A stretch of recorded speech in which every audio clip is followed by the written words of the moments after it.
শুভ নববর্ষ ভাবি, বছরের প্রথম দিনটা আমি আপনার সাথে কাটাতে চাই। শুভ নববর্ষ অরুণ ভাই, আপনার কথা শুনে সত্যি অনেক লজ্জা পাইছি। এতে লজ্জা পাওয়ার কি আছে? বছরের প্রথম দিনটা কি আপনি আমার সাথে কাটাতে চান না? কাটাতে তো চাই, কিন্তু তপস্যা ভাবি যদি জেনে যায় তাহলে কি হবে? বউ জেনে গেছে, এবার পয়লা বৈশাখ দুজনের আইসিইউতে কাটবে।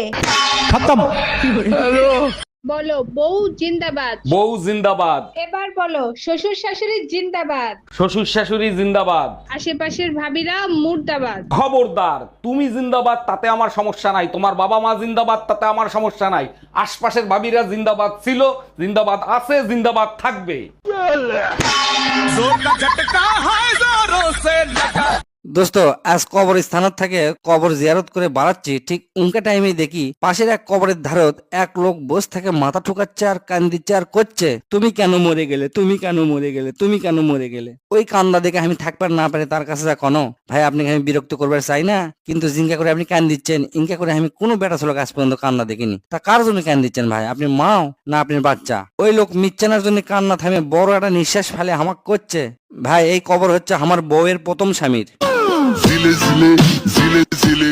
কি ব্যাপার ভাবি, সকাল সকাল কারে নিয়ে এত চিন্তা ভাবনা করতেছেন? জানেন অরুণ ভাই, আমার বান্ধবীরা তাদের জামাইদের চোখের ইশারায় আঙ্গুলের ইশারায় নাচায়। আরে ভাবি, সব মেয়েরাই নিজের স্বামীকে আঙ্গুলের ইশারায় আর চোখের ইশারায় নাচায়, আপনিও বাইরে নাচান। কেমনে নাচাবো? সে তো আজ পর্যন্ত ডিজের মিউজিক শুনেই নাচে নাই।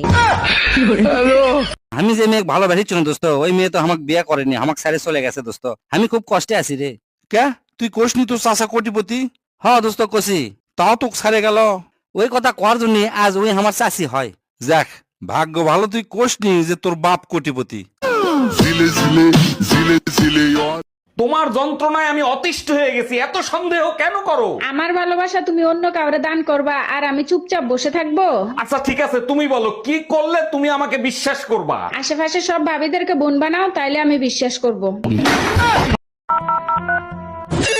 হ্যালো ডাক্তার, 3 দিন ধরে মাথা ব্যথা করতেছে, কোনো ওষুধে কাজ হচ্ছে না, কি করব বলেন তো? আপনি এক কাজ করেন, বউকে কিছুদিনের জন্য বাপের বাড়ি পাঠাই দেন, দেখবেন ঠিক হয়ে গেছে। বেলনের বাড়ি খেলে তোর ডাক্তারও ঠিক হয়ে যাবে, তোর মাথা ব্যথাও ঠিক হয়ে যাবে।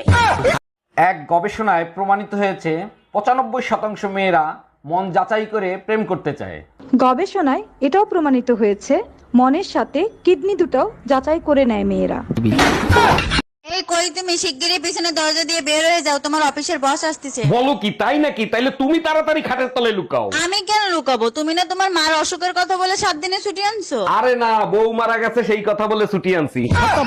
প্রিয়তম একটু শোনো, দেখো তো পাখিরা উড়ছে কিনা, সোনালি বিকেলে সোনার দূরে আকাশে নীল রং ঝরছে কিনা।